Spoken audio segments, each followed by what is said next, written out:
नमस्कार दोस्तों, take science में आप सभी को फिर से स्वागत है। दोस्तों, आज मेरे पास एक फिर से कुरियर आया है जो कि इसको भेजे थे रघुवेंद्र बी ने। देख सकते हैं इनका नाम। और ये आया था कर्नाटका बेलगम ऐसा कुछ एड्रेस था इनका। और जो एड्रेस यहाँ पे लिखे हैं, ये एड्रेस को देख के आप पहचान सकते हैं या फिर जो पिन कोड है इसको सर्च कर सकते हैं गूगल में। एरिया जो पिन कोड है शांति नगर ऐसा कुछ है और बेंगलुरु कर्नाटका इस एरिया से आया था। चलिए इनका बॉक्स को ओपन करके आपको दिखाता हूँ कौन सा मोबाइल मेरे पास भेजे थे। देख सकते हैं दोस्तों, सैमसंग गैलेक्सी S22। ये अल्ट्रा नहीं है, ओनली S22 है, जो कि दो वेरिएंट में एस सीरीज में आता है। एक एस मतलब नॉर्मल और एक अल्ट्रा सीरीज में, मतलब एक एस सीरीज में और एक अल्ट्रा सीरीज में। अल्ट्रा सीरीज में थोड़ा सा बड़ा रहता है और एस सीरीज जो S22 हो गया और S22 अल्ट्रा में S22 नॉर्मल छोटा साइज है और S22 अल्ट्रा बड़ा साइज है। देख सकते हैं बैक साइड और फ्रंट साइड दोनों साइड से देखने से तो पता चल रहा है कंडीशन ओके है, लेकिन ऐसे तो पता नहीं चलेगा जो सैमसंग S22 भेजे हैं। सबसे पहले हम चार्जिंग एम्पेयर मीटर पे चेक करेंगे कितना एम्पेयर कंजप्शन ले रहा है और मोबाइल में क्या प्रॉब्लम है, यहाँ से पता चल जाएगा। देखिए दोस्तों, आपके स्क्रीन में एम्पेयर मीटर को ऐड कर दिया हूँ और यहाँ पे सबसे पहले चार्जिंग एम्पेयर मीटर पे चेक करते हैं। देखिए दोस्तों, चार्जर को मैं कनेक्ट कर दिया हूँ और यहाँ पे 500, 600, 700, 750 मिली एम्पेयर तक कंजप्शन ले रहा है। और मोबाइल का डिस्प्ले में देख सकते हैं, मोबाइल का स्क्रीन में चार्जिंग लोगो भी आ गया है, तो इसका मतलब मोबाइल ऑन कंडीशन में है। लेकिन थोड़ा देर वेट करते हैं, देखते हैं क्या ये चार्जिंग लोगो पे स्टॉक है या फिर चार्जिंग लोगो से आगे जा रहा है।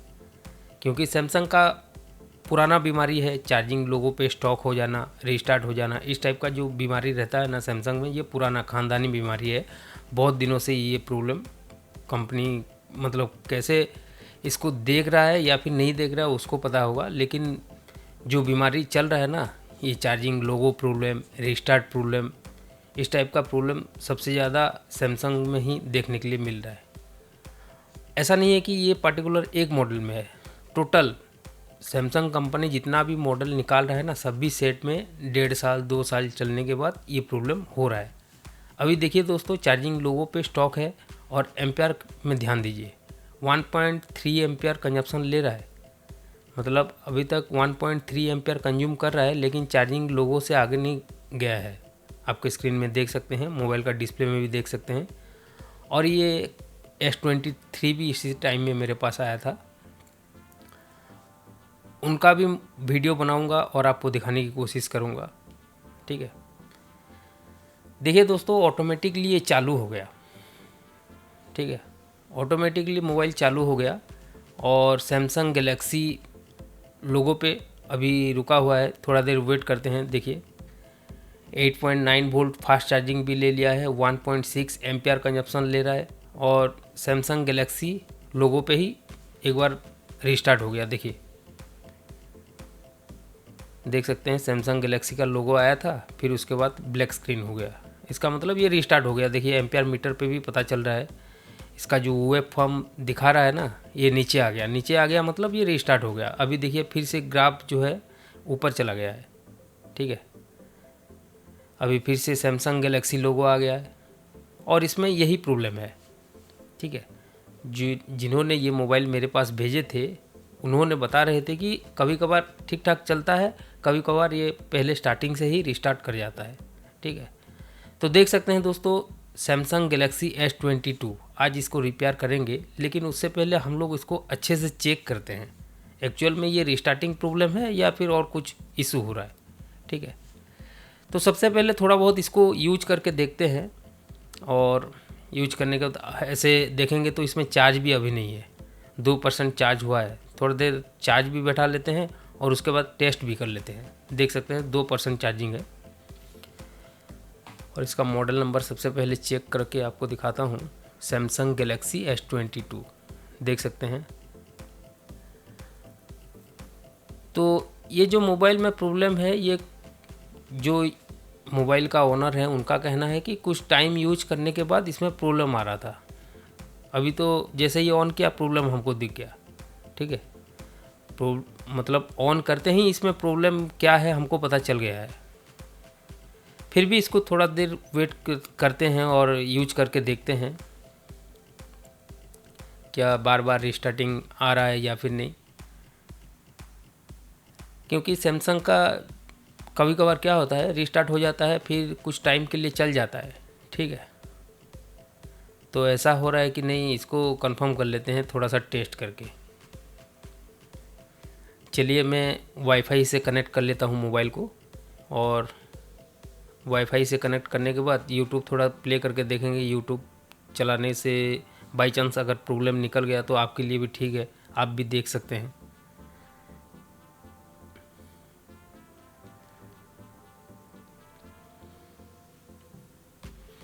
यहाँ पे मैं वाईफाई को कनेक्ट कर लिया हूँ और यूट्यूब को भी ओपन कर लेता हूँ। ऐसे तो इसको अभी खोल के डायरेक्ट रिपेयर करने से भी होगा, लेकिन मैं स्टार्टिंग में थोड़ा सा प्रॉब्लम दिखा मेरे को, आपको भी दिखा होगा क्योंकि वीडियो तो रिकॉर्ड हो रहा है।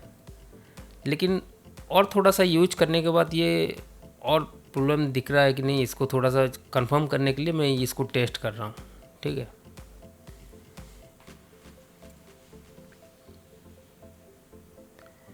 तो इसको अच्छे से मैं टेस्ट कर लेता हूँ और उसके बाद आपको दिखाता हूँ। अगर प्रॉब्लम दिखाता है, नहीं तो फिर इसको ऐसे ही कंडीशन में खोलेंगे। तो इस तरह मेरे पास मोबाइल रिपेयर करने के लिए भेजना चाहते हैं तो ये वीडियो का डिस्क्रिप्शन में एड्रेस दे दिया हूँ, उसी एड्रेस में मेरे पास कुरियर कर सकते हैं। और आपके स्क्रीन में जो नंबर दिया हूँ उसी नंबर पे कॉल और व्हाट्सएप में कांटेक्ट करके मेरे पास कुरियर में भेज सकते हैं। कोई भी मोबाइल हो, कोई भी टैबलेट हो या भी किसी टाइप का गैजेट्स हो, रिपेयर करूँगा और इसी टाइप का वीडियो बना के आपको दिखाने की कोशिश करूँगा।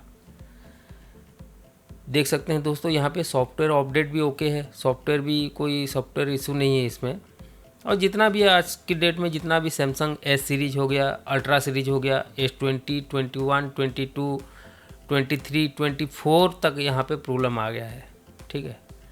ये जो रीस्टार्टिंग प्रॉब्लम हो गया, हैंग ऑन लोगो प्रॉब्लम हो गया, या फिर S20 अल्ट्रा सीरीज में S20 जितना भी सैंडविच मदरबोर्ड वाला मोबाइल है ना, ये ऑटोमेटिक चलते चलते तो प्रॉब्लम हो रहा है। कभी कभी ज़्यादा यूज कर लेने से भी ये ऑटोमेटिक डेड कंडीशन में भी जा रहा है। बहुत सारा मेरे पास भी आया है केस, ठीक है। आने वाला टाइम में उसका भी वीडियो अपलोड करूँगा धीरे धीरे करके, क्योंकि लास्ट 2-2.5 महीना हो गया मेरा मेडिकल का इशू था, उसलिए मैं वीडियो कुछ भी नहीं बना पा रहा था। और दूसरा चीज़, काम भी पूरा बंद जैसा था, काम नहीं हो रहा था। तो इसलिए अभी से मैं कंटिन्यू करूँगा, जो भी होगा जितना भी होगा धीरे धीरे करके। चलिए अभी तो इसको टेस्ट कर लिया हूँ, देख सकते हैं लगभग 2-4 मिनट हो गया है इसको टेस्ट कर लिया हूँ। लेकिन अभी तक तो प्रॉब्लम हमको और दोबारा दिखा नहीं है। फिर भी और थोड़ा सा यूज कर लेते हैं, क्योंकि कंफर्म कर लेते हैं प्रॉब्लम कहाँ से है। क्योंकि एस सीरीज में डबल डेकर बोर्ड भी लगा है, मतलब सैंडविच बोर्ड, और इसमें डबल डेकर CPU रैम भी लगा है। तो प्रॉब्लम कहाँ से हो रहा है, इसको थोड़ा सा कंफर्म करने के लिए मैं इसको टेस्ट कर रहा हूँ, ठीक है। देख सकते हैं बिल्कुल सिक्योरिटी इसका अपडेट है, 1 जनवरी का है। और मैं वीडियो तो थोड़ा सा लेट में बना रहा हूँ, लेकिन सॉफ्टवेयर में कोई इशू नहीं है, सॉफ्टवेयर का इशू नहीं है इसमें। जितना भी प्रॉब्लम आ रहा है ना, एस सीरीज हो गया, अल्ट्रा सीरीज हो गया, जैसे S20, 21, 22, 23, 24 तक, और अल्ट्रा में भी वही है, 21 ultra, S20 ultra, 21 ultra, 22 ultra, 23 ultra और 24 अल्ट्रा तक अभी तक इसमें इस टाइप का प्रॉब्लम देखने के लिए मिल रहा है। 22 और S20 इसमें सबसे ज़्यादा प्रॉब्लम देखने के लिए अभी मिल रहा है। लेकिन 23, 24 में थोड़ा सा अभी कम हुआ है। देखिए प्रॉब्लम हमको दिख गया, देखिए ये हैंग हो गया। जैसे Samsung Galaxy M31, 31s, M30s, इस टाइप का जो पहले डबल डेकर का CPU रैम को रिवॉल्व कर रहे थे, सेम टाइप का प्रॉब्लम है ना इसमें भी। देखिए पहले स्क्रीन फ्रीज होता है, उसके बाद रीस्टार्ट हो जाता है। देखिए इसमें भी सेम हुआ, पहले स्क्रीन फ्रीज हो गया, मतलब हैंग हो गया मोबाइल पूरा, अभी देखिए ये शट डाउन हुआ है, अभी देखिए रीस्टार्ट हो गया। ठीक है, तो इस टाइप का जो प्रॉब्लम आता है ना, ये सैमसंग सेट में इसका CPU और रैम की वजह से इस टाइप प्रॉब्लम देखने के लिए मिलता है। तो आज की वीडियो में सैमसंग गैलेक्सी S22 और S22 अल्ट्रा दोनों सेम है। ठीक है, उसमें भी सैंडविच बोर्ड दिया है, इसमें भी सैंडविच बोर्ड दिया है, लेकिन प्रॉब्लम कहाँ से है, क्या सेफली इसका CPU और रैम को रिवॉल्व कर सकते हैं, ये वीडियो में हम जानेंगे। ठीक है, क्योंकि CPU रैम रिवॉल्व करते वक्त अगर थोड़ा सा भी हीट ज़्यादा लग गया, फिर इसका लेयर लीकेज हो जाएगा, उसके बाद हमको लेयर भी रिवॉल्व करना पड़ सकता है। तो आज की वीडियो में कम्प्लीटली बताऊंगा सेफली, सेफ टेम्परेचर और सेफ एयर में कैसे इसका CPU और रैम को, ओनली CPU रैम को रिवॉल्व करेंगे, इसके बारे में ये वीडियो में कम्प्लीटली बताने की कोशिश करूंगा। देख सकते हैं प्रॉब्लम अभी पूरा प्रॉपरली हमको पता चल गया है कि ये रिस्टार्टिंग कंडीशन में ही जा रहा है। ठीक है, और ग्राफ में भी हमको पता चल रहा है। देखिए जैसे ही मोबाइल स्विच ऑफ हो रहा है, यानी कि रिस्टार्ट करने के लिए डिस्प्ले मतलब ब्लैक हो रहा है, उस कंडीशन में ग्राफ में ध्यान दीजिए, ग्राफ नीचे जा रहा है। मतलब बूटिंग जैसे सीक्वेंस चालू होता है, जैसे मान लीजिए मोबाइल स्विच ऑफ है तो नॉर्मल बूटिंग रहेगा, मतलब 0 से रहेगा इसका ग्राफ। फिर जैसे ही ऑन होगा उसके हिसाब से ग्राफ वह आगे आगे आगे आगे ऊपर ऊपर जाएगा। ठीक है, इस टाइप का ग्राफ में भी हमको पता चल रहा है। चलिए अभी देखिए मोबाइल रिस्टार्ट हुआ 2-3 बार, उसके बाद मोबाइल कम्प्लीटली फिर से बूट हो गया है। तो इसको और थोड़ा सा यूज करने से भी और एक बार प्रॉब्लम ज़रूर देखने के लिए मिलेगा। चलिए इसको मैं तो टेस्ट करके भी आपको दिखा दिया हूँ। स्टार्टिंग में तो ऐसे हेडिंग में प्रॉब्लम दिख गया था, लेकिन आपको थोड़ा सा टेस्ट करके भी दिखा दिया कि इसमें प्रॉब्लम ये इस टाइप का प्रॉब्लम आ रहा है बोल के। ठीक है, अभी देखिए दोस्तों, यहाँ पे मैं ये जो ग्लास ओपन कर रहा था, इसको प्री हीटर में रखने के लिए थोड़ा सा फ्रेम से बाहर कर दिया था मोबाइल को। ठीक है, तो ग्लास में रिमूव कर दिया हूँ, देख सकते हैं। अभी मोबाइल को स्विच ऑफ कर लेता हूँ। देखिए फिर से दोबारा हमको प्रॉब्लम दिख गया। देखिए फिर से इस नहीं काम कर रहे हैं, मतलब प्रॉब्लम है इसमें। प्रॉब्लम तो पता चल गया है कि इसमें स्क्रीन फ्रीज हो रहा है और उसके बाद रीस्टार्ट हो जा रहा है। चलिए मोबाइल को स्विच ऑफ कर लेता हूँ।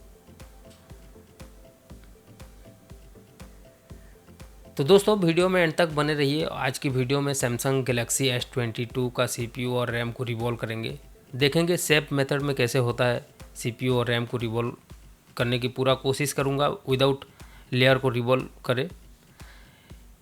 तो इस तरह मेरे पास मोबाइल रिपेयर करवाना चाहते हैं तो मेरा ये वीडियो का डिस्क्रिप्शन में एड्रेस दे दिया हूँ, उसी एड्रेस में मेरे पास कुरियर कर सकते हैं। इसी तरह वीडियो भी बनाऊंगा और आपको दिखाने की कोशिश करूंगा आपका मोबाइल में क्या क्या काम हुआ था, क्या प्रॉब्लम था और अभी क्या कंडीशन है।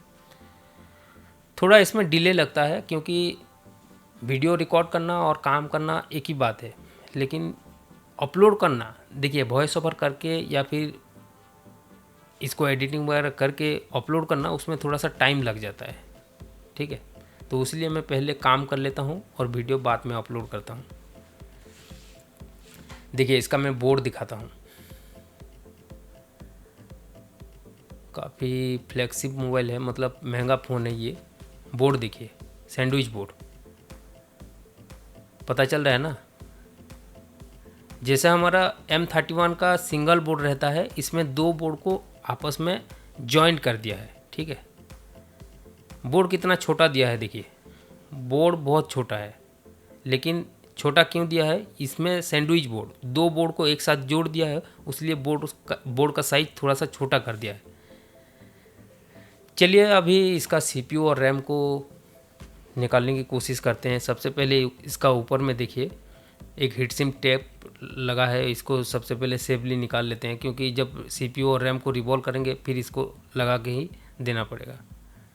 ठीक है, तो सबसे पहले ये जो हीट सिंक का टेप लगा है ग्राफाइट सीट, देख सकते हैं ग्राफाइट सीट एक ठो ऊपर में लगा था, मैं इसको पूरा नहीं निकाला हूँ, देख सकते हैं। और ये जो थर्मल पेस्ट लगा है, देखिए इसका कंडीशन पूरा सूख गया है और पूरा ड्राई हो गया है, देख सकते हैं।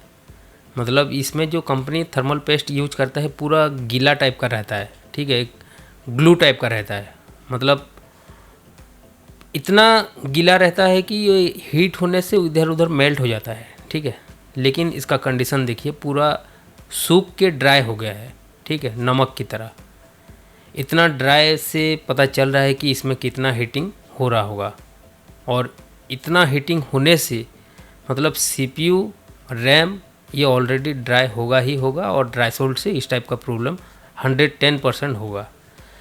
चलिए दोस्तों, अभी इसका सबसे पहले क्या करेंगे, एक बार रैम को रिवॉल्व करके देखेंगे, क्योंकि यूट्यूब में ये ट्रेंडिंग में चल रहा है कि S22, S20 हो गया, S21, 22 रैम को ओनली रिवॉल्व कर देने से सेट ऑन हो जा रहा है। चलिए इसको भी थोड़ा सा कंफर्म कर लेते हैं। सबसे पहले हम सीपीयू और रैम को, मतलब सीपीयू को और रैम को एक ही साथ में नहीं निकालेंगे, सबसे पहले हम रैम को निकालेंगे, ठीक है। एक बार रैम को निकाल के रिवॉल्व करके दिखेंगे कि एक्चुअल में जो यूट्यूब में वीडियो बना के छोड़ रहे हैं, वीडियो बना के डाल रहे हैं, ये क्या सच में रैम रिवॉल्व करने से चलता है या फिर नहीं, ये देखते हैं। एक बार ट्राई करता हूँ एक बार। ऐसे तो सीपीयू रैम को रिवॉल्व करेंगे ही करेंगे, लेकिन एक चीज़ कंफर्म भी कर लेते हैं कि सीपीयू और रैम, मतलब सीपीयू के ऊपर में जो रैम लगा है, ओनली रैम रिवॉल्व करने से क्या सेट रिकवर हो सकता है, इसको एक बार कंफर्म कर लेते हैं, ठीक है। तो यहाँ पे रैम रिमूव करूँगा 340 टेम्परेचर में, और एयर को रखा हूँ 75, ठीक है। वीडियो को फास्ट फॉरवर्ड कर दिया हूँ क्योंकि बहुत लंबा वीडियो था। देखिए दोस्तों, फास्ट फॉरवर्ड करके दिखा रहा हूँ, इसका मतलब ये नहीं है कि मैं वीडियो में कुछ कट कर रहा हूँ। जो वीडियो चल रहा है वो वीडियो चल रहा है, लेकिन फास्ट फॉरवर्ड है, ठीक है। यहाँ पे कुछ भी कट नहीं हुआ है, कुछ भी एडिट वगैरह नहीं हुआ है, बस इसमें वॉइस ओवर किया हूँ और वीडियो को थोड़ा सा फास्ट फॉरवर्ड किया हूँ, ताकि नॉर्मली अगर ये वीडियो को प्ले करूँगा तो कम से कम 3 घंटा का वीडियो होगा कंप्लीट जो काम किया हूँ, ठीक है। क्योंकि मैं जल्दबाजी में काम नहीं करता, बिल्कुल आराम से काम करता हूँ, और जल्दबाजी में काम करके दे दूंगा, और कस्टमर 2 दिन 4 दिन यूज करने के बाद फिर से रिटर्न कर देगा, तो फ़ायदा क्या है, ठीक है। इसीलिए तो मेरे पास ऑनलाइन काम सबसे ज़्यादा आता है, क्योंकि मैं एक चीज़ को बनाता हूँ, पहले खुद यूज करता हूँ, टेस्ट वगैरह करता हूँ, उसके बाद ही कस्टमर को भेजता हूँ, ताकि रिटर्न कंप्लेन 0 के बराबर हो, ठीक है। चलिए रैम को मैं निकाल के, देखिए रैम का पैड को मैं क्लीन कर दिया हूँ बिल्कुल परफेक्टली। अभी देखिए विदाउट रैम पे कितना एम्पेयर कंजप्शन कर रहा है, इसको भी थोड़ा सा जान लेते हैं, ठीक है। आपके पास अगर इस टाइप का कंडीशन आए तो आप यहाँ से देख के एम्पेयर मीटर पे चेक करके आप फाइंड आउट कर सकते हैं कहाँ से प्रॉब्लम आ रहा है, ठीक है। एक चीज़ ये नोटिस भी है, मतलब हमारे लिए एक नॉलेज भी है। मान लीजिए इनकेस आगे में रैम ड्राइव वाला एक सेट आ गया, उसमें पता चला कि 200, 220, 230 पे स्टॉक हो रहा है, तो हमको डायरेक्ट इधर उधर काम करने की ज़रूरत नहीं है, सीधा डायरेक्ट हम सीपीयू और रैम के ऊपर काम करेंगे तो हमारा काम सक्सेस हो जाएगा। देखिए 236 पे स्टॉक है विदाउट रैम पे, ठीक है। एम्पियर मीटर पे देखिए मैं आपको दिखा रहा हूँ 236, यानी कि 230, 236, 230, 240 के अंदर में स्टॉक है, तो मान सकते हैं कि 230 में भी स्टॉक हो सकता है या फिर 240 में भी स्टॉक हो सकता है। अभी देखिए यूएसबी केबल को मैं इंसर्ट कर दिया हूँ, क्या इसमें आइडियल पोर्ट बन रहा है कि नहीं, इसको भी चेक करके आपको दिखाता हूँ। विदाउट बैटरी पे तो बना नहीं, अभी बैटरी को भी कनेक्ट कर दिया हूँ देखिए, लेकिन अभी तक यहाँ पे कोई भी पोर्ट वगैरह बना नहीं है, ठीक है। अभी रैम नहीं लगा है बोर्ड में, विदाउट रैम पे मैं चेक कर रहा हूँ, कोई भी पोर्ट डिवाइस मैनेजर में कोई भी पोर्ट नहीं बन रहा है। लेकिन एम्पियर मीटर में देखिए वही 240 मिली एम्पियर के आसपास जाके स्टॉक हो रहा है, ठीक है। देखिए ग्राफ मीटर में ध्यान दीजिए, मैं एरो मार्क से आपको दिखाने की कोशिश कर रहा हूँ। 243 दिखा रहा है, मतलब 243, यही 230 और 250 के अंदर स्टॉक हो रहा है, इसका मतलब इसमें रैम 100% ड्राई हो गया है। उसी के हिसाब से हम काम भी कर सकते हैं। चलिए, यहाँ से तो एक चीज़ हमको कंफर्म पता चल गया कि विदाउट रैम पे 240-250 के आसपास स्टॉक हो रहा है। ठीक है, तो यहाँ ये चीज़ तो हमको हमारा माइंड में बैठ गया कि आगे में कोई भी सेट आएगा अगर इस टाइप का सैंडविच बोर्ड में या फिर डबल डेकर CPU रैम वाला सैमसंग का मोबाइल में 240-250 के आसपास स्टॉक हुआ, तो हमको एक चीज़ पता चल गया कि इसमें रैम ड्राई हो गया है। ठीक है,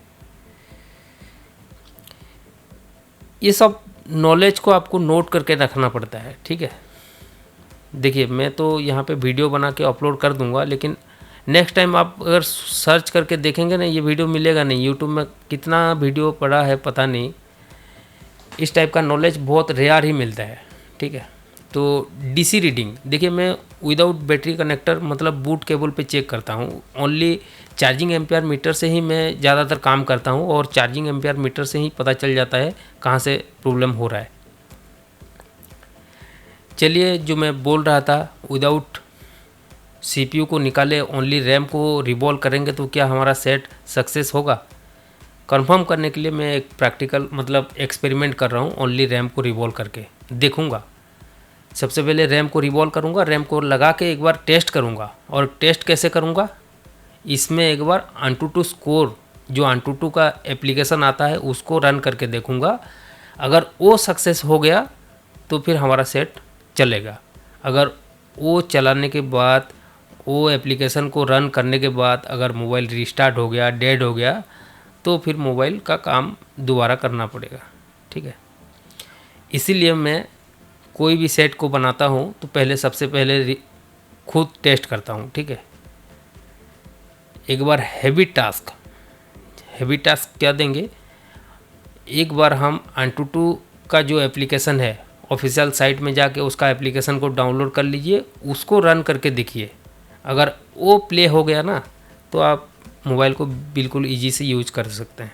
ठीक है, ये सीक्रेट ट्रिक्स है, मैं बता रहा हूँ आपको। मेरा खुद का जो एक्सपीरियंस है उसी के हिसाब से मैं बोल रहा हूँ। ठीक है, क्योंकि मैं जितना भी सेट बनाता हूँ ना, पहले बेंचमार्क AnTuTu स्कोर वाला जो एप्लीकेशन आता है ना, उसी को रन करता हूँ। उसके बाद कस्टमर को हैंड ओवर कर देता हूँ। मतलब बड़ा फ्लैगशिप मोबाइल में हो, पोको X3 हो या फिर पोको X2 हो, सैमसंग का M31s हो या फिर एफ सीरीज, कोई भी सेट अगर CPU का काम हुआ, रैम का काम हुआ, UFS का काम हुआ ना, तो उसी सेट में मैं ये सब कुछ टेस्ट करता हूँ। उसके बाद कस्टमर को हैंड ओवर करता हूँ, ताकि मेरे को भी एक उम्मीद रहे कि मतलब कस्टमर को देने के बाद रिटर्न आने का चांस ना के बराबर है। चलिए, देख सकते हैं CPU को निकाले बिना हम रैम को रिवॉल्व कर दिया हूँ। ठीक है, देखते हैं सक्सेस हुआ या फिर नहीं, क्योंकि पहले से ही रीस्टार्टिंग कंडीशन में है। अभी रैम लगाने के बाद कुछ टाइम चलेगा, मेरे हिसाब से कुछ टाइम चलेगा। अगर ठीक से CPU अगर कुछ भी ड्राइव नहीं हुआ होगा तो आराम से ऑन होगा। देखूंगा, उसको देखने के बाद तो पता चलेगा ना। अभी तो CPU के ऊपर मैं रैम को इंस्टॉल किया हूँ। बोर्ड बहुत हीट है, मतलब हीटिंग है। ठीक है, बोर्ड को थोड़ा सा कूल डाउन कर लेते हैं। देखिए, बोर्ड को थोड़ा सा मैं कूल डाउन कर लिया हूँ, और ऐसे ही इसको पहले टेस्ट करेंगे लोगो वगैरह आ रहा है कि नहीं, उसके बाद ही बोर्ड में फिक्स करेंगे। ठीक है, चलिए इसको और थोड़ा सा अच्छे से कूल कर लेता हूँ, क्योंकि सैंडविच बोर्ड है ना, इसलिए जल्दी हीट नहीं जा रहा है, मतलब कूल डाउन जल्दी नहीं हो रहा है। चलिए, अभी थोड़ा बहुत हो गया है कूल डाउन। अभी इसको लगा के टेस्ट कर सकते हैं। सबसे पहले डिस्प्ले कनेक्टर और चार्जिंग कनेक्टर, मतलब चार्जिंग CC और डिस्प्ले CC को कनेक्टर को कनेक्ट करके एक बार चेक करते हैं एम्पियर कंजप्शन कितना ले रहा है, और डिस्प्ले में कोई लोगो वगैरह आ रहा है कि नहीं, इसको चेक करते हैं। अगर ये लो बूटिंग पे चला गया, हाई बूटिंग पे चला गया, तो फिर हमको और चेक करने की ज़रूरत नहीं है, डायरेक्ट CPU और रैम को निकाल के रिवॉल्व करेंगे। ठीक है, देखिए 320, 340, 400, 450, 500, 600 इस टाइप का एम्पेयर फ्लक्चुएट हो रहा है। इसका मतलब मोबाइल बिल्कुल ओके कंडीशन में है और डिस्प्ले में भी चार्जिंग लोगो आ रहा है। मोबाइल रिस्टार्ट हुआ, देखिए एक बार पूरा कंप्लीट लोगो आना चाहिए यहाँ पे।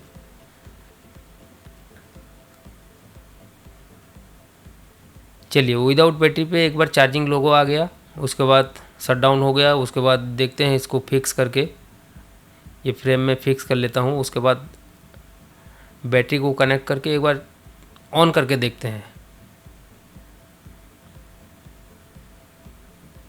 ऑन करने से पता चल जाएगा मतलब कंप्लीट ऑन हो रहा है कि नहीं। ये चार्जिंग एम्पेयर मीटर को कनेक्ट किया, देखिए 1.3 एम्पेयर लिया। उसके बाद चार्जिंग लोगो भी आ गया। थोड़ा देर वेट करते हैं क्योंकि बैटरी में चार्ज नहीं था पहले से, 4 या 5% चार्ज था। यहाँ पे देखिए 8.9 वोल्ट ले लिया है, फास्ट चार्जिंग ले लिया है, तो अभी इसमें चार्जिंग लोगो आना चाहिए। आ गया, देखिए 2% चार्ज है। ठीक है, 2% चार्ज है, तो ये 2% चार्ज में भी ऑन हो जाएगा मोबाइल, ऐसा नहीं कि नहीं होगा। लेकिन अभी तो इसको थोड़ा सा चार्जिंग में रखूँगा, उसके बाद टेस्ट करूँगा। जैसे मैं बोल रहा था, बेंचमार्क AnTuTu स्कोर का जो एप्लीकेशन आता है उसको रन करूँगा और उसको टेस्ट करूँगा। अगर उसमें फेल हो गया तो फिर से CPU रैम को रिवॉल्व करूँगा। अगर उसमें पास हो गया तो कस्टमर को दूंगा, डायरेक्ट हैंड ओवर कर दूंगा। ठीक है,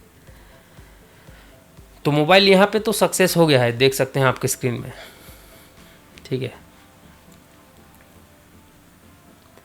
यूज करता हूँ थोड़ा सा आपके सामने ही। अगर प्रॉब्लम दिख गया या फिर प्रॉब्लम निकल गया तो फिर डायरेक्टली CPU रैम को रिवॉल्व करूँगा। अगर नहीं दिखा, बाद में चलाने के बाद अगर प्रॉब्लम दिखा तो फिर सेकंड पार्ट इसका बनाना पड़ेगा। इसके लिए एक लाइक बनता है क्योंकि मोबाइल हमारा सक्सेसफुली रिकवर हो गया है, लेकिन टेस्टिंग अभी बाकी है।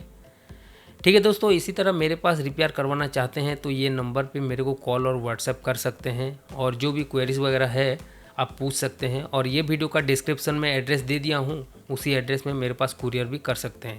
इसी तरह मोबाइल बनाऊँगा, रिपेयर करूँगा और जो भी फॉल्ट होगा इसी तरह आपको दिखाने की कोशिश करूँगा। तो चैनल को अभी तक सब्सक्राइब नहीं किए तो सब्सक्राइब भी कर लीजिए और मेरा फेसबुक पेज को लाइक कर लीजिए और इंस्टाग्राम को भी फॉलो कर लीजिए, ताकि वहाँ पे भी कभी कभी वीडियो अपलोड करता हूँ। जो छोटा छोटा वीडियो होता है उसमें नॉलेज भी देने की कोशिश करता हूँ। देखिए दोस्तों, वीडियो को बीच में थोड़ा सा कट कर लिया हूँ। क्यों कट कर लिया, इसमें जो जैसे AnTuTu बेंचमार्क मैं आपको बोल रहा था ना पहले, AnTuTu बेंचमार्क का जो कंपनी एप्लीकेशन है इसको रन किया था। देखिए इसको रन किया, लेकिन यहाँ पे टेम्परेचर थोड़ा सा हाई हो रहा था। CPU टेम्परेचर देखिए 93 डिग्री तक जा रहा है, 93 डिग्री सेल्सियस तक जा रहा है, मतलब उतना हीटिंग नहीं होना चाहिए। लेकिन यहाँ पे जैसे बेंचमार्क AnTuTu बेंचमार्क को प्ले किया ना, 3 बार या 4 बार रिस्टार्ट हो गया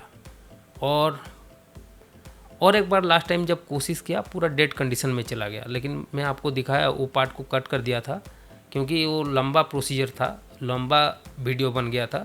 तो इसलिए जो AnTuTu बेंचमार्क का एप्लीकेशन है, ये एप्लीकेशन का जितना भी वीडियो बनाया था वो वीडियो को यहाँ पे ऐड नहीं किया हूँ। ठीक है, लास्ट में आखिर में जितना स्कोर आया था वो दिखा दिया। तो मेरे हिसाब से ओनली रैम को रिवॉल्व करने से सक्सेस नहीं मिलेगा, क्योंकि 1 दिन 2 दिन 4 दिन तक ठीक ठाक चलेगा, उसके बाद फिर से रिटर्न केस आ जाएगा। तो इस टाइप का अगर प्रॉब्लम हो रहा है, स्क्रीन फ्रीज होकर रिस्टार्ट हो रहा है या फिर चार्जिंग लोगों पे स्टॉक हो रहा है या फिर मोबाइल ऑटोमेटिकली रिस्टार्ट हो रहा है, तो आप एक काम कर सकते हैं, डायरेक्ट CPU और रैम को रिवॉल्व कर देने से आपका जो भी प्रॉब्लम है ये परमानेंटली ख़त्म हो जाना चाहिए। ठीक है, और हो भी जाता है, ऐसा नहीं कि नहीं होगा। लेकिन इसमें 3 चीज़ रहता है। देखिए CPU रैम रिवॉल्व करूँगा, उसके बाद UFS बचा है, इसके बाद लेयर भी बचा है, लेयर भी रिवॉल्व करना पड़ेगा। तो ऐसा नहीं है कि ओनली CPU और रैम को रिवॉल्व कर देने से ये प्रॉब्लम परमानेंटली ख़त्म हो जाएगा। प्रॉब्लम कहाँ से आ रहा है, CPU और रैम की वजह से आ रहा है। लेकिन CPU रैम रिवॉल्व करने के बाद अगर फिर से ये सेम टाइप का इशू आ गया तो फिर क्या करेंगे? UFS को रिवॉल्व करेंगे।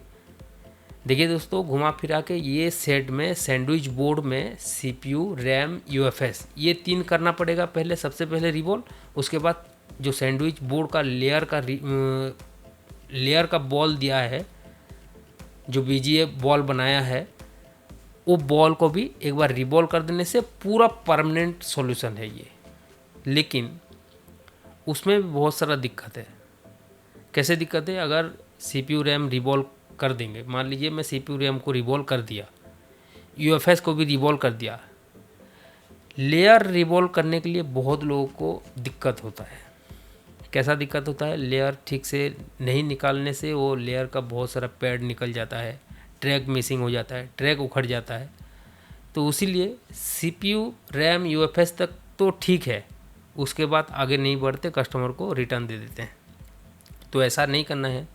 देखते हैं इसका CPU रैम को रिवॉल्व करके, अगर सक्सेस नहीं मिलेगा मैं इसका सेकंड पार्ट भी लाऊंगा जिसमें इसका रिवॉल्व करूंगा इसका लेयर को, ठीक है, और उसमें कंप्लीट जानकारी देने की कोशिश करूंगा।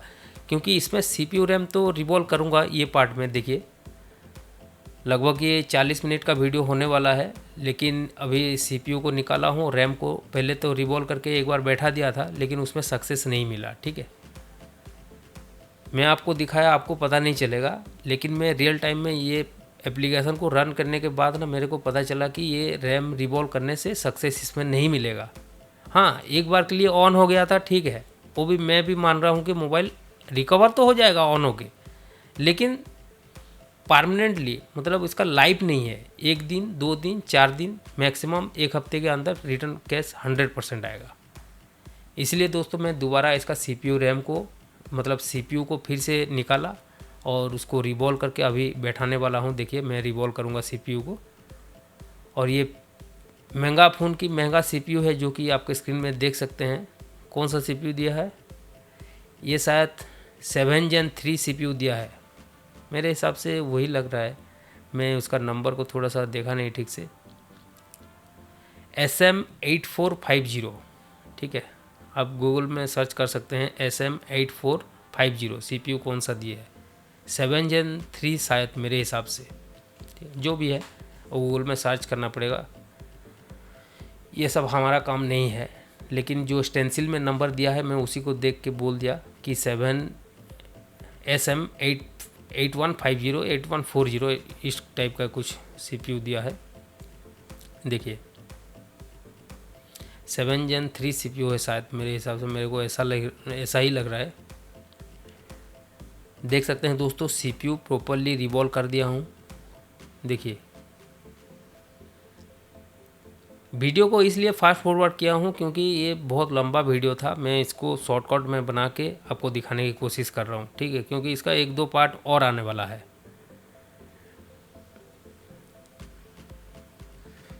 और पहले से लंबा वीडियो बना दूंगा, उसके बाद काट छाट के आपको दिखाने की कोशिश करूंगा तो आपको समझ नहीं आएगा। बेसिकली जो मैं हेडिंग में बता रहा हूँ वही चीज़ हुआ है काम में। तो इसमें देखिए पहले रैम को रिवॉल्व करके देखा, मोबाइल ऑन हो गया लेकिन चला नहीं, 2 या 4 घंटा चला होगा। उसके बाद जैसे ही मैं AnTuTu बेंचमार्क का एप्लीकेशन को रन किया वो उसमें सट गया, मतलब रिस्टार्ट हो गया, और 2-3 बार रिस्टार्ट हुआ, उसके बाद लास्ट टाइम ये डेड हो गया, ठीक है। तो फाइनली मैं CPU को निकाला, रिवॉल्व करके फिक्स कर दिया हूँ। अभी रैम को रिवॉल्व कर रहा हूँ। देखिए देखते हैं इसको रिवॉल्व करके लगाने के बाद सेट हमारा रिकवर हुआ, टेस्ट करेंगे, उसके बाद कस्टमर को हैंड ओवर करेंगे, ठीक है। देखिए दोस्तों, और एक चीज़ मैं बोलना चाहता हूँ, कोई भी काम कर रहे हैं, कस्टमर आपको पैसा दे रहा है, ठीक है, लेकिन अगर मोबाइल में कुछ भी प्रॉब्लम है ना तो आप दुकान में दोबारा सॉर्ट आउट कर लीजिए। एक बार कस्टमर के हाथ में जाने से वो तो अपने हिसाब से चलाएगा, कस्टमर अपने हिसाब से चलाएगा, लेकिन उससे पहले आप कंफर्म कर लीजिए, आप खुद सेटिस्फाई हो लीजिए, ताकि कस्टमर को जब आप मोबाइल देंगे ना, कस्टमर रिटर्न नहीं आएगा, ठीक है। अगर पहले से आपके मोबाइल में प्रॉब्लम है और ज़बरदस्ती कस्टमर को दे रहे हैं तो उस कंडीशन में बार बार कस्टमर चक्कर काटता रहेगा आपका दुकान। ठीक है, यही पॉलिसी है मेरा।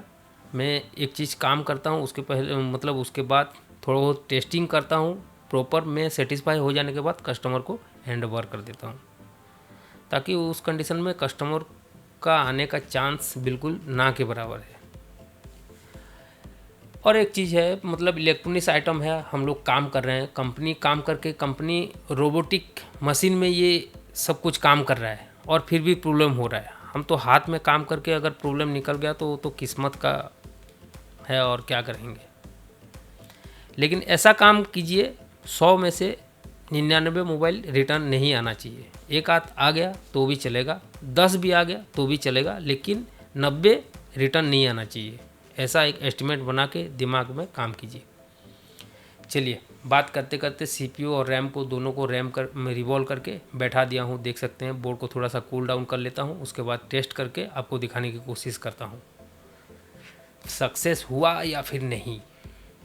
ठीक है, लेकिन इसको रिवॉल्व करने के बाद पता चला कि इसका सैंडविच बोर्ड लीकेज हो गया है, फिर तो डबल काम करना पड़ेगा।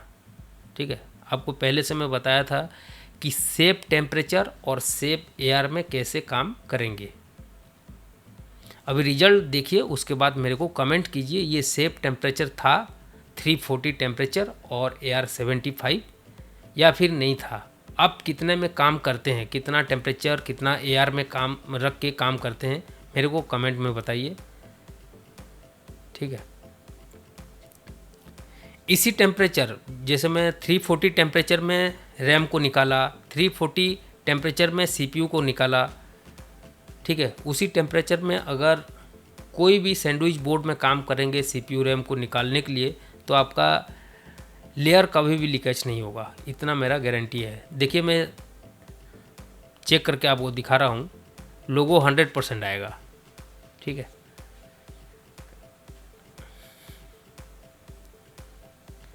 चार्जिंग एम्पेयर मीटर में ध्यान दीजिए, 300 400 400 500, देखिए चार्जिंग लोगो आ गया। सक्सेसफुली हमारा सेट रिकवर हो गया अभी। लेकिन इसमें भी एक ट्विस्ट है, जब तक हम चेक नहीं करेंगे, जब तक हम AnTuTu बेंचमार्क का एप्लीकेशन रन नहीं करेंगे, पता नहीं चलेगा। तो CPU रैम को तो रिवॉल्व कर दिया हूँ, अभी टेस्ट करने की बारी है। टेस्ट करूँगा, अगर कुछ प्रॉब्लम आया तो फिर और एक पार्ट बनाऊँगा और आपको दिखाने की कोशिश करूँगा। ठीक है दोस्तों, सबसे पहले मैं बोर्ड को फ्रेम में फिक्स करके एक बार ऑन करके आपको दिखाता हूँ। ठीक है, मोबाइल कम्प्लीटली ऑन हो रहा है या फिर चार्जिंग लोगों पे स्टॉक हो गया है। फिर बहुत सारे भाई देखते हैं, सर आपने तो पूरा कंप्लीट ऑन करके दिखाया नहीं, मोबाइल चार्जिंग लोगो आ गया, उसके बाद पता चला कि चार्जिंग लोगो से आगे बढ़ा भी नहीं। इस टाइप का कमेंट करते हैं। चलिए कोई नहीं, कम्प्लीटली मैं ऑन करके आपको दिखाऊंगा। ये चार्जिंग लोगो आ गया, देख सकते हैं 1.2 एम्पियर कंजप्शन ले रहा है, देख सकते हैं आपके स्क्रीन में। थोड़ा सा टाइम वेट करते हैं, चार्जिंग लोगो जैसे ही आएगा मैं तुरंत ऑन करता हूँ मोबाइल को। ये 8.9 वोल्ट ले लिया है देखिए, और 54% चार्ज भी है, क्योंकि जब रैम को निकाला था रिवॉल्व करने के बाद मोबाइल को चार्ज भी कर दिया था। देखिए कम्प्लीटली बूट हो रहा है कि नहीं, एक बार कंफर्म कर लीजिए आप भी।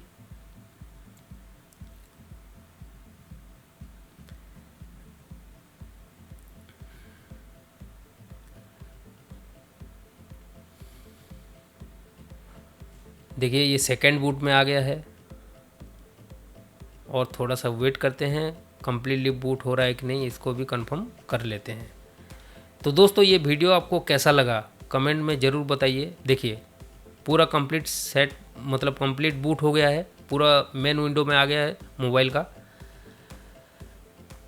तो मैं बोल रहा था कि दोस्तों ये वीडियो आपको कैसा लगा कमेंट कीजिए, और दोस्तों के साथ शेयर भी कीजिए, ताकि उनके पास इस टाइप का कुछ भी प्रॉब्लम आए तो मेरे पास भेज के रिपेयर करवा सकते हैं। और इसी तरह वीडियो बना के मैं आपको दिखाने की भी कोशिश करूँगा।